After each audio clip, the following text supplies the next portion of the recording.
gente, eu tô dentro de casa, mas eu tô com frio, tô de casaco e o termostato tá ligado, mas tá frio. Hoje a nossa live vai ser bombástica, tá?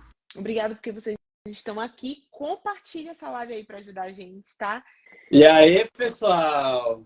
E Como é que aí, tá pessoa? Tudo jóia? Já vai botando logo a xícara pro povo. Como é que tá a temperatura aí Aqui em tá frio, Nova mas não tá York? tão frio quanto em Gente, Chicago, viu? vamos atualizar a galera, porque você estava aqui em Chicago e agora já está aí do outro lado, a galera tá sem entender nada. Eu tô O em Guilherme estava Washington aqui. agora. Ah, você está em Washington? Eu tô. Ah, você foi para casa dos É, seus pais, tá. Beleza. vou ver a Eu vou família aqui no atualizar. Natal. Vou atualizar a galera aqui como foi. O Guilherme veio para cá porque nós tínhamos uma reunião muito importante com um dos investidores no nosso projeto. E aí nós fomos alinhar algumas ideias. Vocês viram aí nos stories alguns spoilers. Não posso contar muito, né, Guilherme? Não pode não, Mas porque aguarde o Natal, viu, gente? sim. E aí a gente vai soltar aqui para vocês como foi a entrevista. Foi bem legal.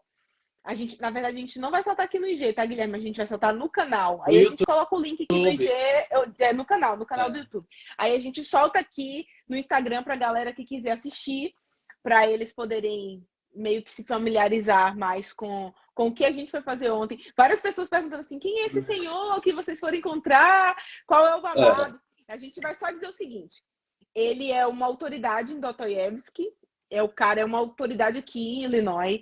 Ele é o diretor de um departamento de uma das maiores universidades aqui de Illinois.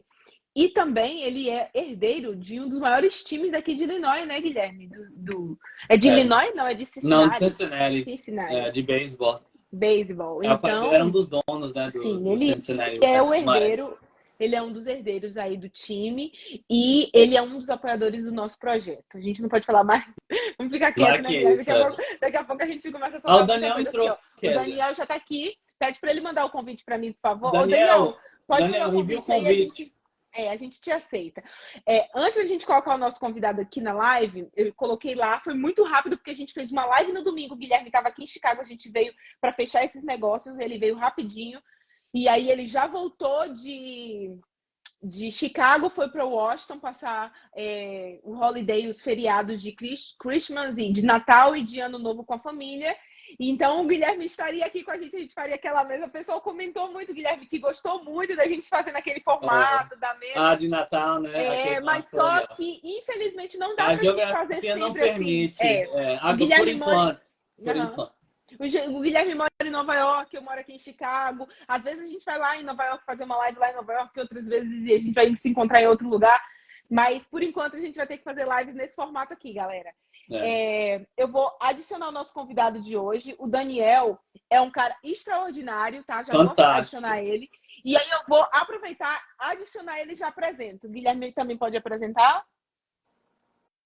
Vai, claro. Guilherme. Fala um pouco do nosso convidado. Quem é Daniel Lins, gente? O nosso convidado, cara, é um cara muito cabeça, muito inteligente, é um professor. E aí, Daniel, salve, salve! Tudo bem, Daniel? E aí, gente, tudo bem? Estão me ouvindo bem? Estamos, ficou legal, viu?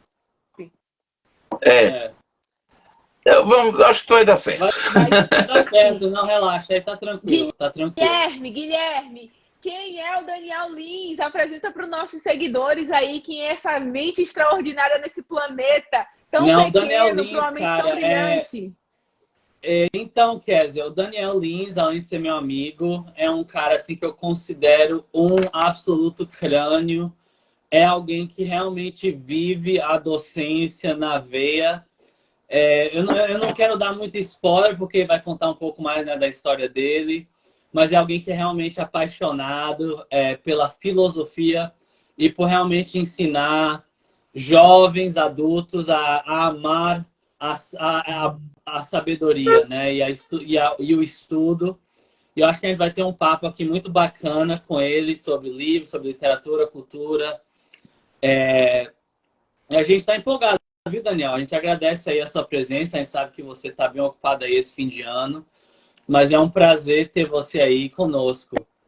Tá, então vamos lá. O Daniel Lins é formado em filosofia, mestre pela Universidade Federal do Ceará e doutor também em filosofia pela Universidade do Ceará. Então, o cara tem muito a agregar. Vamos fazer o seguinte, vamos aproveitar, enquanto um vai falando, o outro já vai compartilhando aí para a galera, para os seguidores, para o máximo de pessoas poderem assistir. Você que tiver o privilégio de assistir essa live aqui com a gente, vai ser extraordinário, vai pegar de primeira mão, sem corte.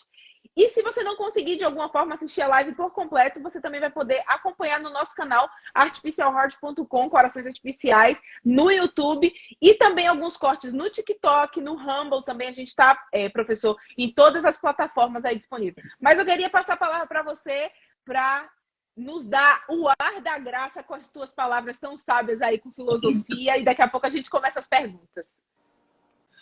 Nada, eu só quero agradecer o convite, estou muito feliz. Guilherme é um amigo muito querido, um irmão, na verdade, não é só um amigo, não, um irmão muito querido. Eu já vi que entrou uma pessoa aí comentando assim, o professor do léxico, eu acho que eu vou morrer com esse adjetivo, Guilherme. Você tem que explicar isso, viu? Tem gente que falou então, que assim, um professor incrível, viu, Daniel? Tem muita gente que bom. No chat. Tá então, assim, eu já compartilhei para algumas pessoas entrarem, ó, Darlison já entrou aí, então vamos lá, vamos bater papo, vamos conversar. Vamos lá. Pronto, vamos lá. Guilherme, você pode começar com as perguntas, porque hoje eu quero só aprender, meu amigo, eu tenho muito que aprender tranquilo. Aqui. Vamos então começar, Daniel, falando, professor, né? Eu sei que eu falo Daniel, né, porque a gente é amigo, mas professor... Fala Daniel, que é melhor. Daniel, né? Mas, em primeiro lugar... Explica aí por que te chamam professor do léxico, né? Que eu acho que isso vai até ajudar a gente a iniciar, né, esse papo. Por uns 7 anos, quase 8 anos, eu fui professor do Seminário Adventista. E eu fui professor das disciplinas de filosofia e sociologia para os alunos que estavam chegando no seminário. E aí, o que foi que eu percebi? Eu percebi logo no primeiro semestre que quem estava chegando não tinha vocabulário para entender as questões filosóficas, tanto da disciplina de filosofia, ou para compreender as questões sociológicas da disciplina de sociologia, mas também não tinha um pensamento mais abstrato para as questões teológicas. E aí surgiu a ideia, porque uma professora minha fez isso quando eu estava na graduação. Ela fez uma lista de termos básicos, de conceitos fundamentais da sociologia e da filosofia. Só que ela disse o seguinte, vocês têm que fazer à mão. Vocês têm que fazer um resumo disso aqui e me entregar à mão. E aí eu fiz. Só que aí eu apliquei uma técnica Foucaultiana. Cada final de semestre eu fazia o seguinte, pessoal, se vocês quiserem, a gente acaba o léxico agora. Só que vai acabar para a próxima turma. Ninguém queria que a próxima turma ficasse sem léxico. Então eles diziam o seguinte, não, professor, o senhor tem que continuar e tem que aumentar o número de palavras. E aí eu comecei com 40 palavras, eu acho que eu tive léxico com quase 100 palavras. Então, assim, era um trabalho muito árduo, mas que fazia muita diferença, porque o pessoal acabava depois, quando a gente estava discutindo, e eu falava, não, porque a questão da ontologia, e o pessoal, ontologia, estava no léxico, eu sei o que é ontologia. Então, assim, acabou ajudando bastante isso. Olha aí, ó, teve um aí que fez 142, tá vendo? 142 palavras. Pois é literalmente um letramento, né? Você exatamente. Letrou, porque senão não faz sentido o ensino, se você não começar da base. Você precisa letrar, preparar o campo para os alunos poderem assimilar o conteúdo que está dando. Imagina você ficar se debruçando ali em aula, dando conteúdo para os alunos que eles não sabiam os termos, os termos técnicos básicos. Então não ia fazer sentido, né? Exatamente, até porque na graduação, a nossa experiência de graduação não é a experiência de fazer o aluno pensar por si mesmo ainda. Sim. Porque não é o momento. A graduação permite que você adquira um determinado vocabulário. Então, por exemplo, se você está fazendo psicologia, você vai adquirir aquele vocabulário durante X tempo para poder você estar minimamente apto a entrar em contato com alguns textos. Então, por exemplo, você vai dizer que um aluno que termina teologia, ele vai conseguir ler todos os textos de teologia? De forma nenhuma. como também um aluno que termina psicologia não vai conseguir ler todos os textos de psicologia. Mas ele vai estar minimamente preparado para entrar em determinadas florestas conceituais. E aí o que acontece? O que uma graduação deve se propor é essa preparação para que o aluno possa adquirir um vocabulário e poder discutir as questões daquela área específica.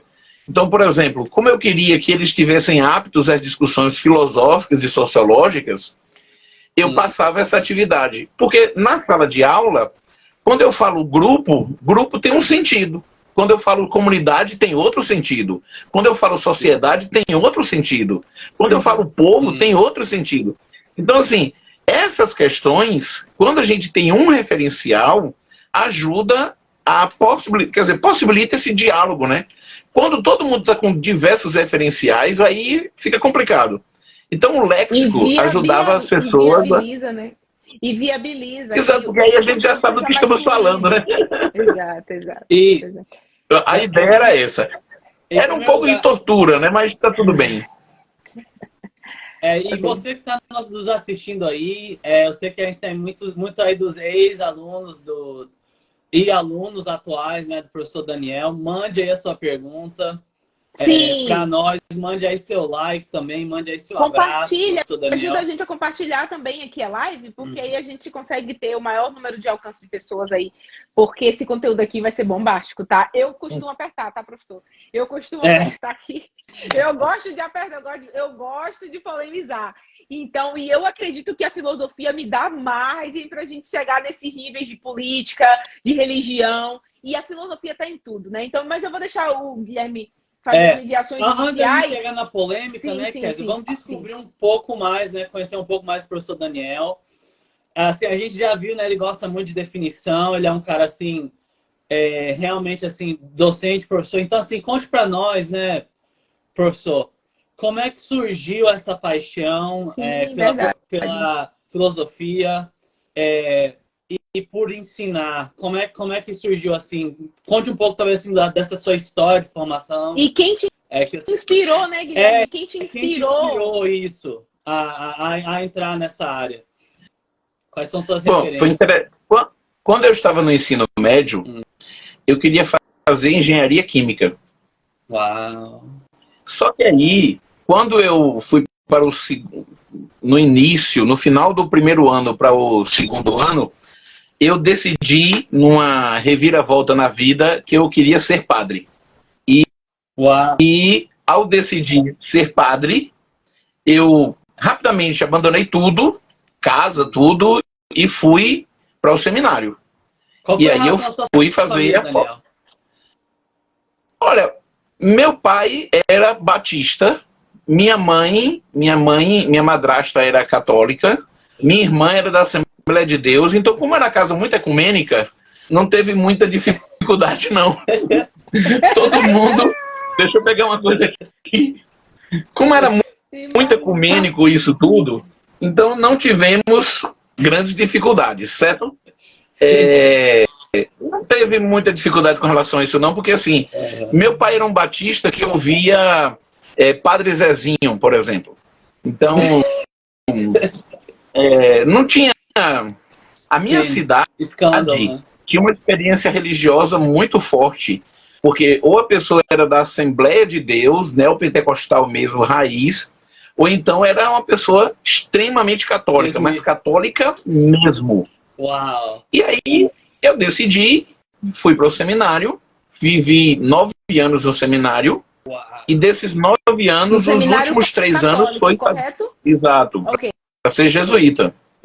E aí, nesses últimos 3 anos e meio, eu estava fazendo a graduação em filosofia. Eu passei no mestrado e aí eu decidi que não ia continuar no seminário. E aí eu fiquei mais ou menos um semestre ou 2 no mestrado, e aí saí do seminário, continuei o mestrado. Eu já sabia que eu queria dar aula nesse tempo. Então, assim, já tinha claro para mim que eu queria dar aula. Eu não sabia. Enquanto a crise vocacional se estabelecia, porque eu não queria mais seguir o sacerdócio, a questão da educação se plantou. Eu sabia que eu queria ser professor. Eu tinha um sonho de Por que, fazer, Daniel? por exemplo, letras. Oi?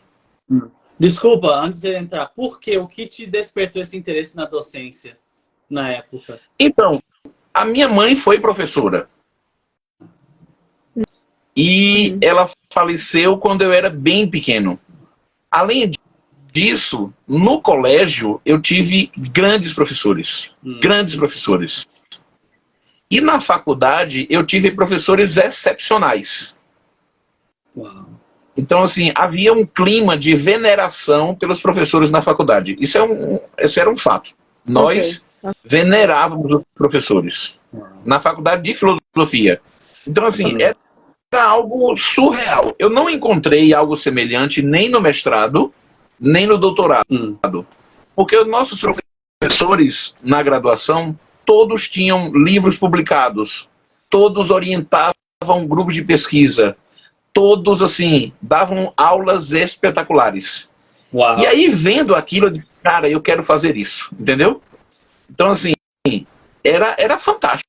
O professor chegava com um texto que ele escreveu, em que ele estava corrigindo um problema de um grande filósofo. Você diz, isso não existe. Isso... Aí você tinha que ler um filósofo para entender a aula do professor. Uau. Entendi. Para contrapor, Então, assim, assim, para tentar até contrapor, quem sabe, né?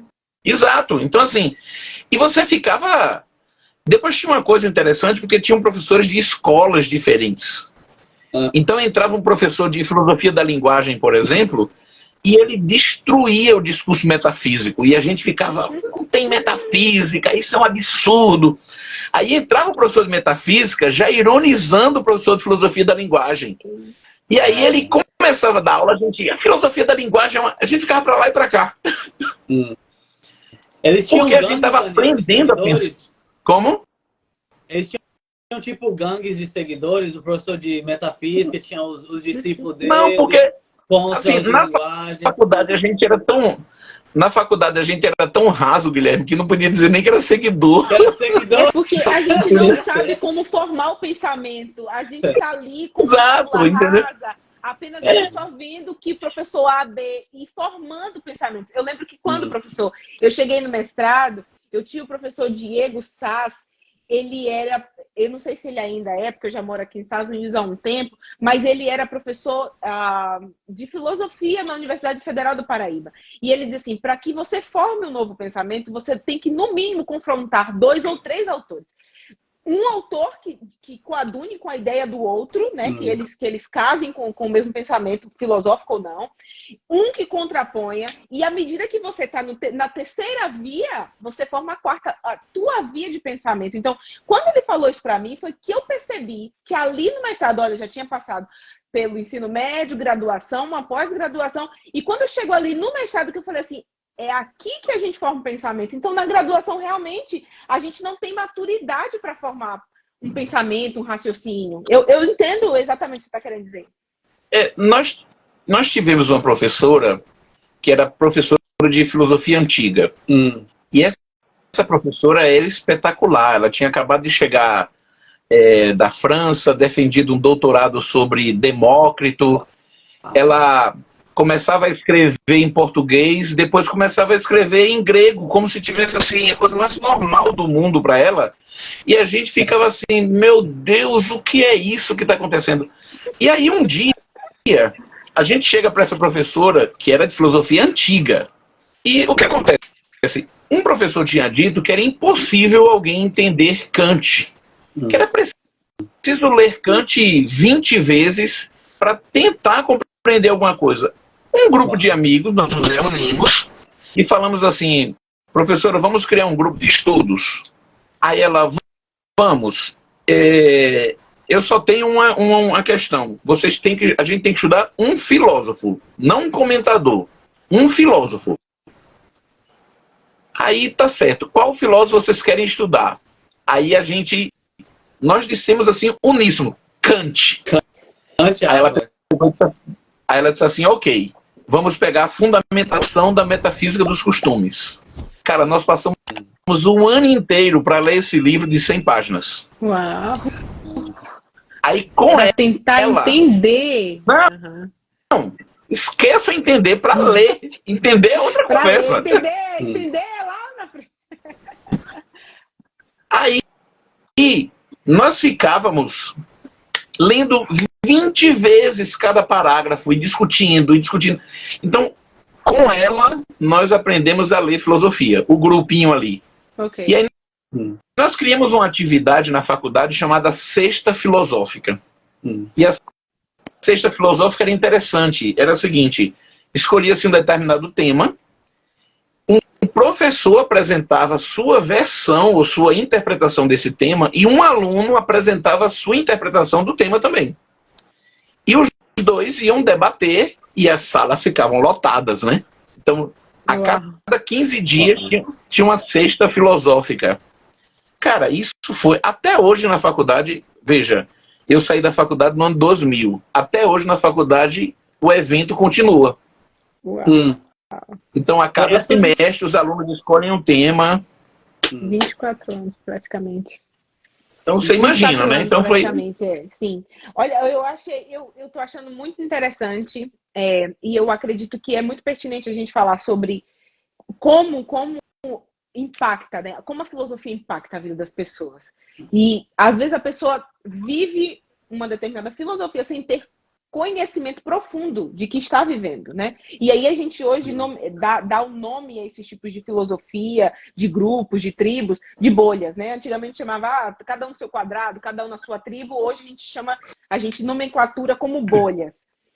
Cada bolha tem o seu rito, cada bolha tem o seu... E eu assisti alguns vídeos do seu canal e eu achei muito interessante o vídeo que você fala sobre o surgimento da filosofia, né? Que os gregos... Olha, eu vou deixar você falar porque você é autoridade, eu não estou aqui para falar sobre filosofia, eu estou aqui só para alfinetar, porque para mim eu vou beber da fonte.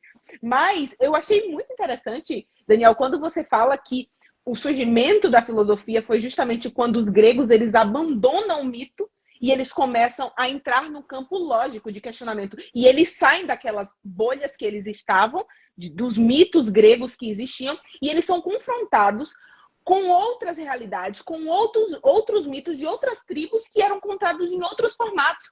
E quando eles voltam para sua cidade de origem, eles já não são mais os mesmos. E tem uma frase, eu não sei se é de Albert Einstein, as pessoas dizem que é, mas até hoje eu não li nenhum livro dele para comprovar, que uma mente que se expande, ela jamais retorna ao tamanho original. Então, quando os gregos saem dessa bolha, e eles são confrontados com o ambiente externo, a sua visão, o seu campo de visão é confrontado, eles voltam com o pensamento lógico, eles abandonam esse mito e eles começam a criar um pensamento lógico de questionamento. E é justamente aí que surge a filosofia. Me fale mais sobre isso, meu amigo, porque eu sou fissurada, inclusive nas filosofias mais contemporâneas, né? Mas eu queria que você nos trouxesse, né, os telespectadores aqui, nos trouxesse esse surgimento da filosofia, de lá dos gregos até aqui, o que a gente tem vivido agora. Então, o que acontece? Geralmente, a filosofia é um fenômeno urbano. Na Grécia só acontece filosofia quando acontece a polis.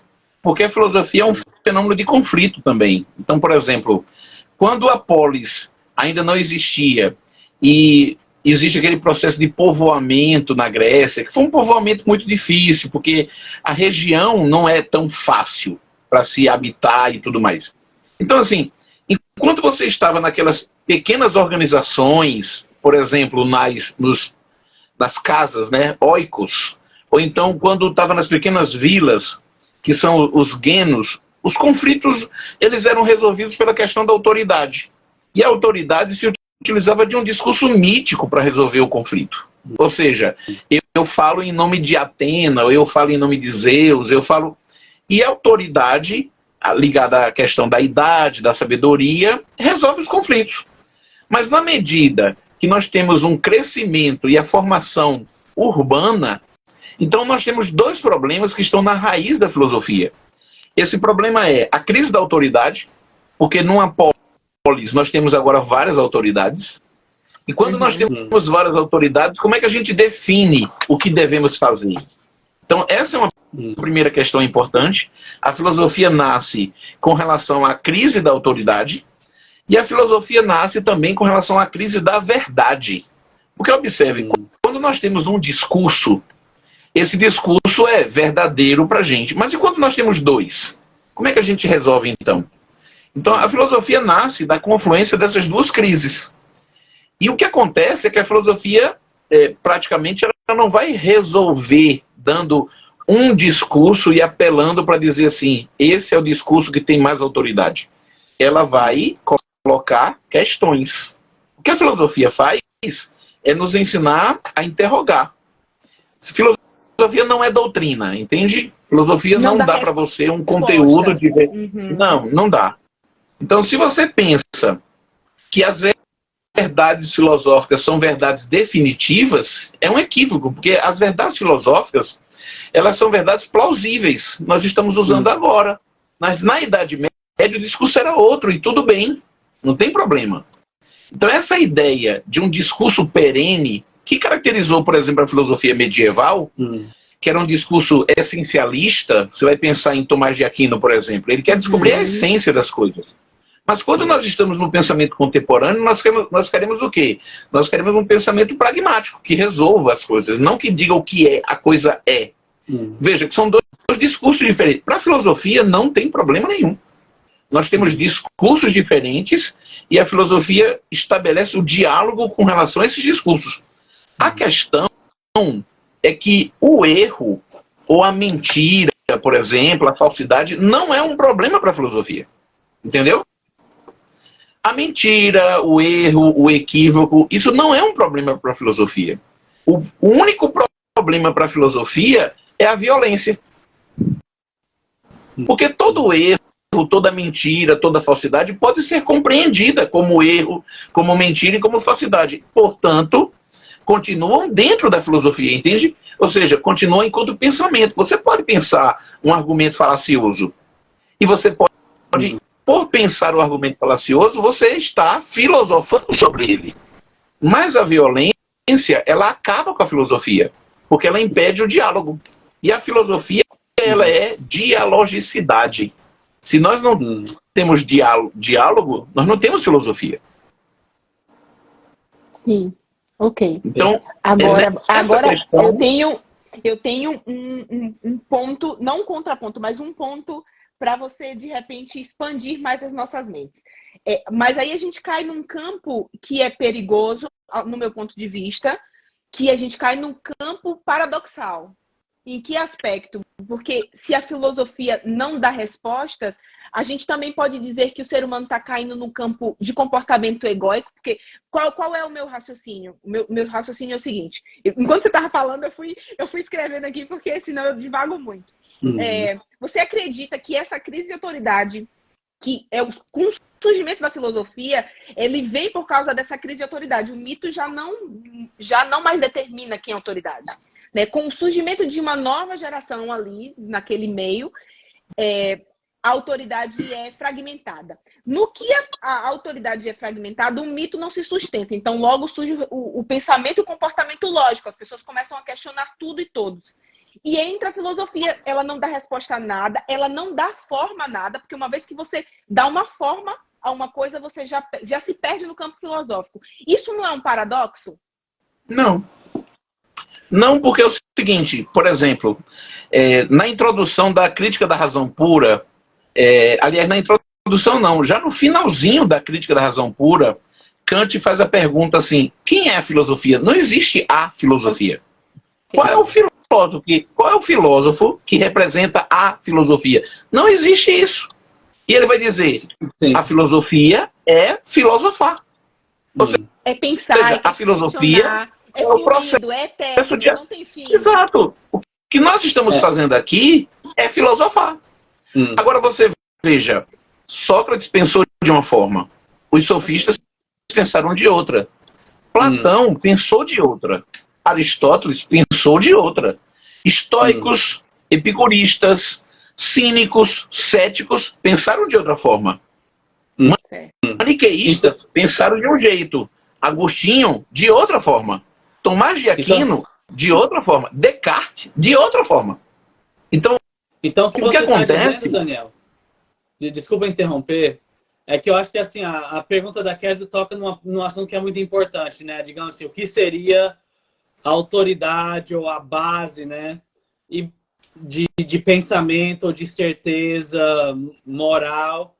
Aí o que você está dizendo assim, com base no pensamento filosófico, depende do filósofo, né? Porque cada um vai dar uma resposta diferente. Ou, né, Olha, a filosofia é uma escolha, quer dizer, é uma Sim. escolha. Então, por exemplo, por que você escolhe determinado filósofo? Existem critérios. E depende Você do escolhe, por exemplo, né? você escolhe, por exemplo, um filósofo ou uma filósofa por causa da coerência. Então, há determinadas características que a filosofia não pode deixar de lado. A coerência, a coesão, entende? Sim. Então, assim, a dialogicidade, por exemplo, a gente pode falar de literatura. Eu vou dizer uma coisa para vocês. Eu li recentemente um livro, eu estou lendo muito sobre Hegel ultimamente, eu li recentemente um livro, o autor é um alemão, Richard Kroner. Eu li o livro em espanhol que é O Desenvolvimento do Pensamento de Hegel. O desenvolvimento, el desarrollo de la filosofia de Hegel. O desenvolvimento da filosofia de Hegel. Eu fiquei assustado, não com o que ele explicou do pensamento hegeliano. Eu fiquei assustado com uma frase que ele citou que me deixou dias sem pensar. Eu vou usar uma metáfora de Machado de Assis. Eu fiquei com essa interrogação na gangorra do pensamento. E a questão que ele fala é o seguinte: as pessoas capazes de ler a fenomenologia do espírito estão deixando de existir. Uau! Isso Eu posso pegar essa frase? Eu posso pegar essa frase e dizer para vocês o seguinte, por exemplo, o Guilherme gosta muito de Dostoiévski. As pessoas capazes de ler Dostoiévski estão deixando de existir. Porque nós estamos falando de uma experiência profunda. Nós não estamos falando de um ato habitual, corriqueiro. A gente está falando de uma experiência de vida. Entende? Eu vou dar um exemplo para você aqui, muito, muito tranquilo. Eu estou para entrar de férias. Amanhã eu fico de férias. E como eu vou entrar de férias amanhã, eu estou lendo meus livros de férias, que são livros do tipo Água com Açúcar. Esse é um livro que eu estou lendo, Água com Açúcar. Esse livro não tem profundidade nenhuma. Ele não me faz pensar em nada. Porque é um livro raso. E eu estava lendo as críticas que fizeram. São experiências comuns. Sabe? Qual é a diferença disso e de uma boa literatura? Ou de uma boa filosofia? Vamos dizer assim. Porque existe uma correlação entre filosofia e literatura. Uma boa filosofia, como uma boa literatura, não trata de questões comuns. Trata de experiências excepcionais. O que acontece é que se a gente fica na exclamação, na resposta pronta e acabada para ser repetida, a gente nunca entra em confronto com as grandes questões. Agora você, portanto, alfinetou uma coisa que eu quero pontuar. Vá, pode se jogando, porque para mim é profundo. Então, o que acontece? O que acontece é que para a filosofia, por exemplo, o processo de filosofar não é problemático, é a característica dela. Ok? Na Idade Média, os teólogos disseram que a filosofia era ancila da teologia, ou seja, era uma escrava. Por quê? Porque a filosofia funcionava como uma propedêutica, como uma introdução. Ela ensinava você a pensar. E a ideia é que você pode pensar. Se você tem fé, pode pensar, pode questionar. No final, na experiência mais profunda, sabe quem você vai encontrar? Deus. Isso é Santo Agostinho. Se você ler as Confissões, você vai perceber isso. Santo Agostinho tem uma filosofia pedagógica. Ele te pega pelas mãos, no diálogo dele com a alma, porque aquilo não é um diálogo no estilo socrático, platônico, mas é um diálogo dele com ele mesmo. Ele quer descobrir as questões mais profundas. Tem uma frase de Santo Agostinho que é interessantíssima. Ele diz assim: tornei-me para mim mesmo minha questão fundamental. O que ocorre? Quanto mais você mergulhar na questão fundamental que é você, sabe quem você vai encontrar? Deus. Simples assim. E Albert Einstein fala isso, Daniel. Ele fala, quando perguntam para ele assim, quais as respostas que você gostaria de encontrar? E ele diz, em um de seus livros, ele diz, eu gostaria de compreender a mente de Deus. Quando ele fala isso, ele está no nível de... Ele já, quando você falou assim, quando o Guilherme se debruça em Dostoiévski, ele deixa de existir. Para algumas pessoas, está na fase só do consciente. Mas na profundidade do subconsciente, é uma coisa tão profunda. O não existir é soltar o comportamento egóico, é soltar é soltar as formas e se aprofundar em algo que não tem resposta. E você chegou num ponto que a filosofia disse sem respostas, mas esse não respostas é justamente onde a gente encontra Deus. Porque se você pega Deus e define Deus, você coloca Deus em um formato, em uma forma, você já deixou de defini-lo. A sua consciência se vagueia, porque não dá para compreender Deus, não dá para colocar Deus em um nome, não dá para colocar Deus em uma filosofia. Então, quando você não tem resposta, isso para mim é muito belo, porque isso é um nível de profundidade de diálogo que a gente vê poucas pessoas conversando por aqui. Você falou assim, mas Marx e a questão sociológica, né? Okay. Veja só, Marx tem uma visão da religião funcionalista, ok? Como muitos tiveram uma visão funcionalista da religião. Por exemplo, você vai encontrar determinados autores, como Freud, que vai dizer que a religião ela funciona num processo de sublimação, num processo para acalentar você nessa solidão cósmica e tal. Ou então Marx vai dizer que a religião vai funcionar para acalmar as massas, ela tem um efeito, sabe, Nietzsche vai dizer que a religião tem um efeito de rebanho. Veja, tudo isso é uma visão funcionalista. Acontece que toda função, toda interpretação funcionalista da religião é uma interpretação reducionista. Porque a religião, ela não é uma função, ela é uma experiência, entendeu? Como é que eu vou designar as experiências mais profundas da vida através de uma função? É evidente que não vai dar conta de dizer isso. Percebe? Ô, Daniel, agora eu queria só fazer pontuar algo em cima do que você está falando.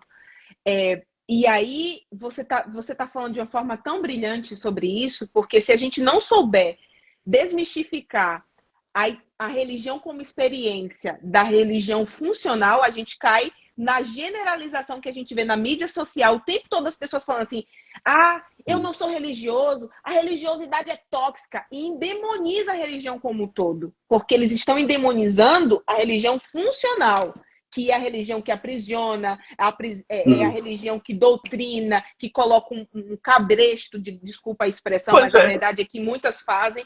Mas quando você traz a questão da espiritualidade, da profundidade que a religião é capaz de resgatar o ser humano, isso para mim é divino.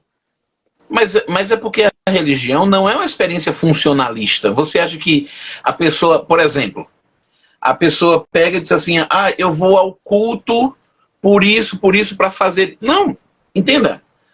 A experiência religiosa, se você interpreta por uma função, por isso que eu digo para os meus alunos, pode ler Nietzsche, cara, sem nenhum medo, pode ler Freud, pode ler Marx, por quê? Pode ler Sartre, não tem problema nenhum. Por quê? Porque todos esses autores fazem uma interpretação funcionalista. Eu gostaria que alguém fizesse uma crítica da minha experiência religiosa. Só que para fazer uma crítica da minha experiência religiosa, eles teriam que dar conta da essência da religião. E nenhum teórico deu conta da essência. Sempre deu conta de um aspecto da periferia. Da religião, você tá falando. Guilherme, você lembra aquele autor? Eu tenho um livro dele aqui, Deus, um Delírio. Como é o nome do cara? Richard Dawkins.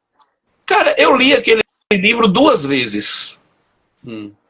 Na primeira vez eu li assim, sem muito interesse. Mas aí ele diz na introdução que se você ler com atenção, você começa crente e termina ateu. Então eu li, e aí eu fui ler de novo, pensando, assim, desejoso de me tornar ateu. Seria super interessante. Mas acontece que a crítica é sempre funcionalista. Entendeu? A crítica é funcionalista. Daniel, eu tô entendendo o que você tá querendo dizer. Desculpa, não me convenceu ainda. A ciência, a gente está caindo aqui, no que você está dizendo é que é o seguinte, todos os estudiosos, filósofos, cientistas, psiquiatras, sociólogos, ao longo da história, eles tentam interpretar o que é do campo da espiritualidade, fé, que a gente não consegue colocar isso numa forma, né? Trazendo para a questão da forma que a gente está discutindo, para explicar de forma racional o que é do campo espiritual. E a gente consegue ver isso ao longo de anos de história, de décadas de história. Então, se você, por exemplo, me conta, você está me dizendo assim, Kézia, eu vou me ousar a ler esse livro, porque eu quero saber se eles vão ter a capacidade de tirar um cristão e transformar em uma... Não tem, porque eles não vão discutir o que é do campo espiritual, e sim do campo funcional. Você pode ler muitas análises psicológicas, sobre psicanalíticas, sobre a religião, e você vai ter análises extremamente coerentes e interessantes. Mas essa não é a essência da religião ainda, falta um quê? E sabe por quê? Aí é que tá, nós vamos voltar para a filosofia. Porque, veja, Immanuel Kant disse, e até hoje ninguém conseguiu ir contra isso, que nem é possível você provar que Deus existe, nem é possível você provar que ele não existe. Por quê? Deus não é um conceito que está no campo da nossa prova, entende? Deus está para além da nossa prova, para além da nossa experiência. Deus é um conceito, na verdade Kant chama de ideia. Deus é uma ideia que está para além das nossas capacidades de experimentar, de experimentação. Não é possível. Se eu transformo Deus num objeto que está diante de mim, como esse copo aqui, portanto, Deus se tornou agora um ídolo, já não é mais Deus. Então, se nós estamos falando de Deus, eu não posso. Só que o que acontece? O choque, quer dizer, que nós vamos ter que enfrentar é o choque de nós termos a necessidade de aprofundar nossa reflexão em conflito com os discursos rasos midiáticos que nós temos sobre filosofia, sobre teologia, sobre história, sobre literatura. Então, como os discursos são todos muito rasos, entende? Assim, sabe, é isso.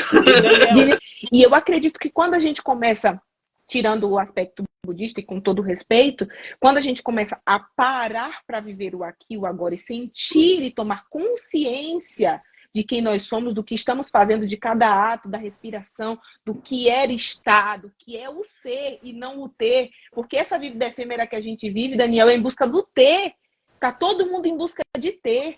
E pouco se fala e pouco se ouve da essência, do ser, de olhar para dentro. E quando a gente começa a fazer esse processo de introspecção em que a gente encontra com Deus, que a gente ouve Deus, a gente silencia a alma e a gente ouve Deus. O que você fala? O que você me agrega, meu amigo, esse pensamento? Porque eu fico aqui filosofando, a minha mente vagueia e se eu me perco nos meus pensamentos e encontro respostas, às vezes eu me perco de novo. O que você tem, Daniel, para me dizer sobre isso? Antes, deixa eu falar uma coisa. Tem um amigo meu que está aí. Eu queria mandar um abraço para Ismael, que está acompanhando a gente. Sim, ele está. Ismael, eu era professor no curso de teologia quando Ismael chegou para estudar teologia e ele ficou encantado com as aulas de filosofia e de sociologia. E um dia, na aula, ele levantou a mão e fez uma pergunta lá, sem pé nem cabeça, típica de aluno de primeiro semestre, assim, sem pé nem cabeça. Aí eu peguei meu copo assim na mesa e disse assim: meu filho, vá pegar água para mim, vá. Esqueça a pergunta, vai pegar água. Essa pergunta aí.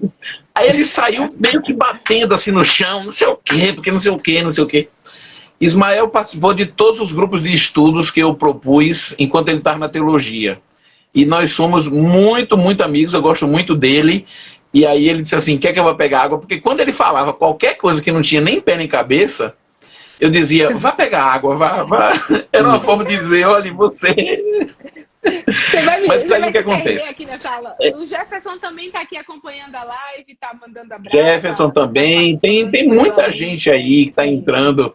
Veja só, Você já deve ter ouvido aquele livro A Náusea, de Sartre, né? Sim. O personagem é bem interessante, porque o personagem ele é todo mecânico, sabe? Ele é todo superficial e tem um momento que ele está sentado num banco da praça e ele olha para as raízes de uma árvore e ele percebe a existência agora dele. Ele se coloca como problema e ele começa a sentir mal. E por que ele começa a sentir mal? O título é a náusea. Então você veja, o cara estava passando mal. Por quê? Porque pela primeira vez ele foi forçado a pensar. Aquela frase que eu falei, né, de as pessoas capazes de ler Hegel estão desaparecendo, assim, a gente está perdendo essa capacidade de pensar pela quantidade de coisas. Você tem aquele sociólogo coreano, Byung-Chul Han, que analisa isso o tempo inteiro. Tanto que se torna até repetitivo nos livros dele, porque ele trata desse problema muitas vezes. Mas observe como nós estamos assim perdendo a capacidade de enraizar-se na realidade. Há uma filósofa francesa chamada Simone Weil. Ela acreditava que a pessoa que estudasse Platão com profundidade teria uma visão assim melhor da realidade e tal. E ela foi dar aula numa escola só de meninas e ela percebeu que as alunas chegavam cansadas, não tinha interesse em filosofia, e ela dava uma aula apaixonante para ela. Mas as alunas estavam muito cansadas. Aí ela perguntou o que essas meninas faziam, e essas meninas trabalhavam numa fábrica da Renault. Ela largou a escola e foi pedir um emprego na fábrica da Renault. E o trabalho que ela fazia junto das meninas era apertar um parafuso, só que para ela receber o valor do salário dela, ela tinha que bater a meta de apertar 80 parafusos por minuto. Uau. E durante semanas ela não conseguia bater a meta. Então ela recebia sempre muito menos do que ela precisava para se sustentar. Ela percebeu que para poder bater a meta, ela não podia pensar em nada. Se ela pensasse em qualquer coisa, ela não batia a meta. E aí, ela sai de lá, da fábrica, e ela começa a filosofar sobre isso. A repetição da ação era tão extremada que ela perdeu a capacidade de pensar, porque a ação faz com que o pensamento vá perdendo a profundidade. Profundidade é outra palavra que eu não gosto muito, porque é muito ambígua, não diz muito bem o que é. Mas eu acho que a gente vai perdendo esse enraizamento com relação à própria realidade. Então, na medida que nós estamos tão habituados a fazer as coisas, e estamos fazendo tantas coisas, nós vamos perdendo esse enraizamento. E como é que a gente conquista isso? Pela interrogação. Pelo questionamento. E como é que a gente perde, ou como é que a gente reforça esse processo de desenraizar-se da realidade? Pela ideologia, qualquer que seja. A ideologia ela é uma inimiga feroz da filosofia, porque a ideologia não permite o questionamento. Qualquer ideologia, religiosa, política, artística, cultural, econômica, o nome qualquer já um. fala. Nenhuma ideologia permite que você questione. Claro. Se você quer saber se você está envolvido numa ideologia, chega no seu grupo e começa a fazer perguntas. Você vai perceber que se o grupo não suporta as perguntas, é porque ele alimenta um discurso teológico. Já o discurso filosófico, ele é a pergunta. Entendeu? Ele é o questionamento, é isso. Ele é o tempo inteiro nós estamos falando sobre o questionamento, o questionar. Entende? Porque tem uma questão assim, a filosofia, por exemplo, ela não é um trilho. Vamos a outra metáfora. Um trilho, você sabe de onde sai, sabe para onde chega. A filosofia é uma trilha. Você já fez uma trilha? Já. Uma trilha, você não sabe por onde anda. Um trilho tem um ritmo. Pá, pá, pá, pá, pá, e vai. Por exemplo, você pega um metrô, 80 km por hora. Você pega um trem de grande velocidade, 200 quilômetros, 300 quilômetros por hora. Você sabe de onde. É tudo, exato, é tudo matemático, sabe? Machado de Assis dizia que quem ama não sabe aritmética. Quem ama não sabe aritmética, não é matemático, sabe? Sentido. Fernando Pessoa dizia o quê? Dizia o quê? Sobre o pensar. Então, assim, essa coisa da precisão, viver, né? Fernando Pessoa dizia, viver não é preciso, não é matemático. Não. Então, a filosofia, ela é uma trilha. Sim, se você fechar essa equação, logo você não tá vivendo. Se você tiver uma resposta pronta, você não está vivendo. Agora, a gente cai no ponto inicial quando você diz que quando o Guilherme se debruça em Dostoiévski, quando a gente se debruça nessas perguntas filosóficas, a gente deixa de existir. O deixar de existir é soltar as ideologias prontas, as bolhas prontas, e aí a gente entra no estado de flow. Isso é divino, cara. Isso aí é muito profundo. Eu queria, Daniel, para a gente entrar em um ponto mais específico e dar uma pausazinha também, tomar uma água de repente, fazer um merchanzinho da nossa marca aqui. A gente, como o Guilherme falou para você, o Guilherme teve a habilidade e a sensibilidade de transformar o livro de Dostoiévski, Irmãos Karamazovski, Brothers Karamazovski em inglês, em um livro contemporâneo, né? Um livro totalmente para as novas gerações, com um formato mais que dialogue mais com as novas gerações. Ele traz uma leitura densa de uma literatura russa para um formato que seja mais acessível para as novas gerações, inclusive com um gênero que é a onda do momento, né? Que é HQ, graphic novel, que é mangá. E aí a gente tem esse grande desafio na nossa mão de transformar isso em um conteúdo que seja... Eu contando rapidamente aqui a minha história, eu estou na rede social, trabalhando na rede social há mais de 7 anos. Eu comecei uma empresa, eu saí do Brasil, era professora universitária, coordenadora, diretora, e vim para aqui, para os Estados Unidos. E quando eu cheguei aqui nos Estados Unidos, eu tive que me reinventar. E aí eu comecei uma empresa de importação com meu esposo. Meu esposo estudava, fazia mestrado em divindade, e eu montei essa empresa. Quando eu montei essa empresa, o que tem a ver, né, com a história de Dostoiévski? Você vai entender.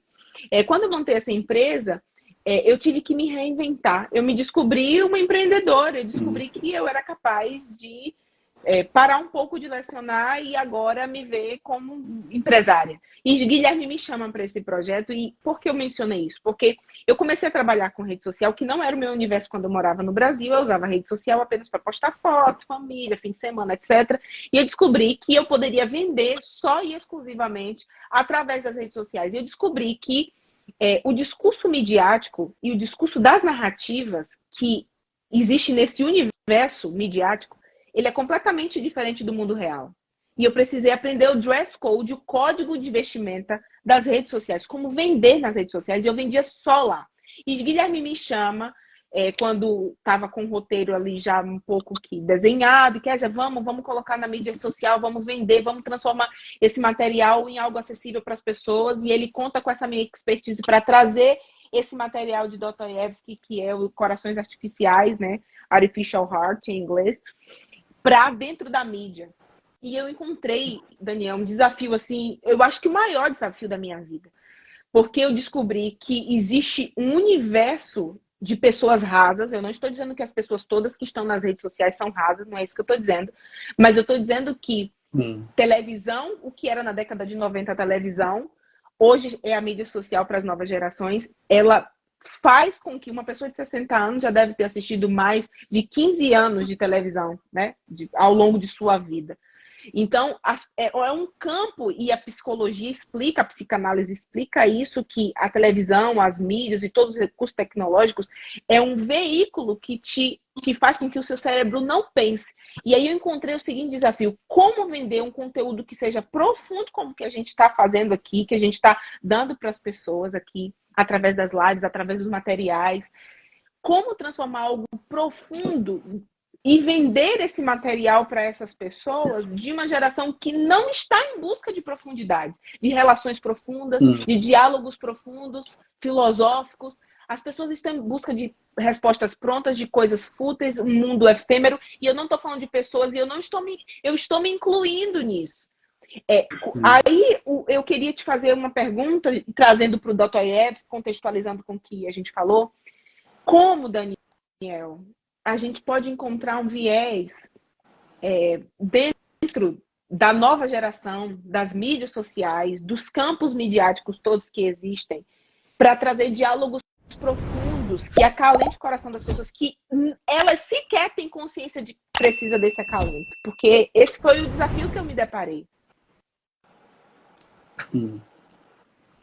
É difícil, né? Então, assim,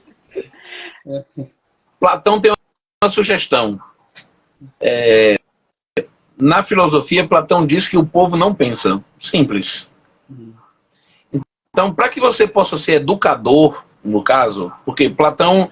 Lembra do mito da caverna? Sim. No mito da caverna, o cara sai como filósofo, ele vai saindo das sombras, ele vai passando pela fogueira, até quando ele sai da caverna e vê a luz do sol. Isso é o processo filosófico, é a dialética filosófica, né? Da ignorância ao conhecimento. Ele sai como filósofo, mas ele volta como educador. O ápice da filosofia platônica é uma questão educativa, né? Acontece que o grupão, o povo, a turba, a multidão, ela nunca vai acessar isso. Nunca. Todos os pensadores vão repetir isso. E qual é a ideia? A ideia de Platão é sempre começar de grupos menores para grupos maiores. Então, assim, quando você joga uma pedra num lago, começa pequeno e vai se propagando. Então, por exemplo, quando você fez aquela questão dizendo assim, olha, o que é que a gente pode pensar para as pessoas? Não tem resposta. Tem muitas perguntas. Para quê?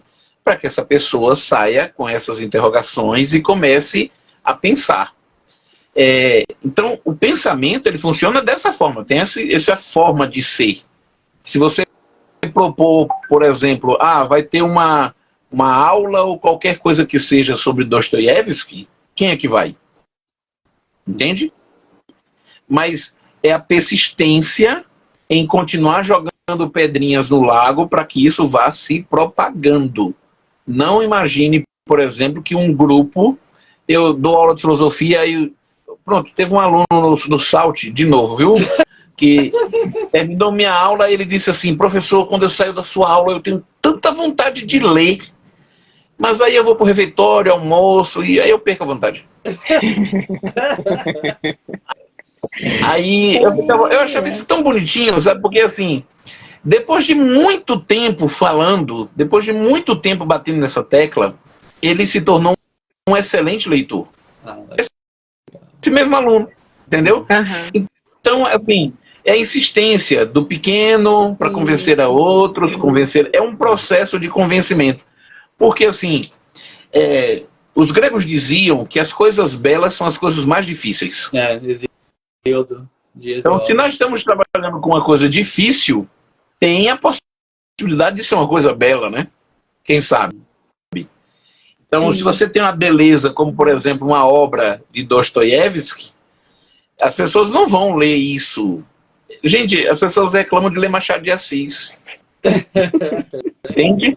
E assim, Machado de Assis, gente, não é nada assim de profundidade dessa... Não. Era um cronista da vida, sabe?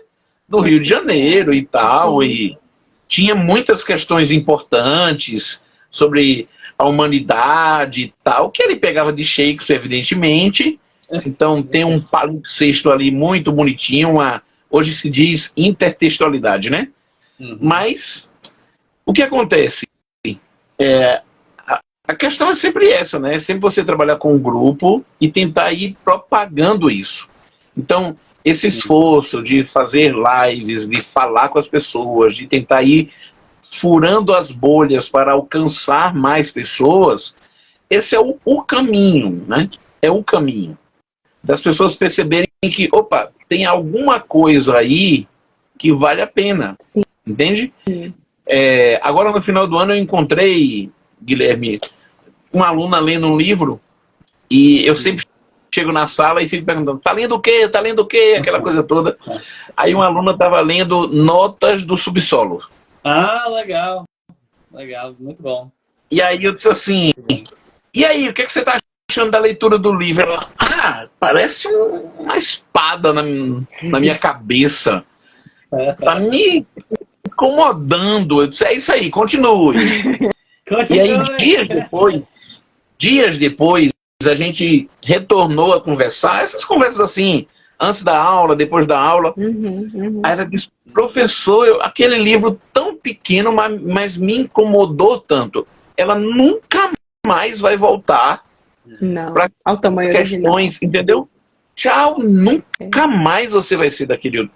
Você não vai olhar as coisas do mesmo jeito. Entende? Exato. Não tem como. Daniel. Então, essa grandeza... Pode concluir. Essa é a grandeza, né? Você, ao se encontrar com uma grande obra, é isso. Porque, assim, o que é que uma grande obra de literatura ou de que quer que seja faz? Não é você que lê o livro. É o livro que lê você para você mesmo. Ele revela você a você mesmo. Bacana. Isso é muito bom.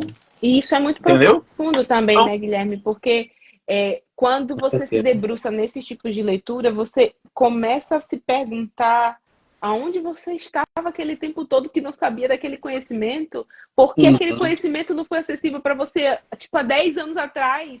Como a sua vida teria sido mais fácil se você tivesse determinado conhecimento sobre determinado assunto? Isso é incrível, Daniel. Eu já queria aqui, inclusive, abrir, se o Guilherme...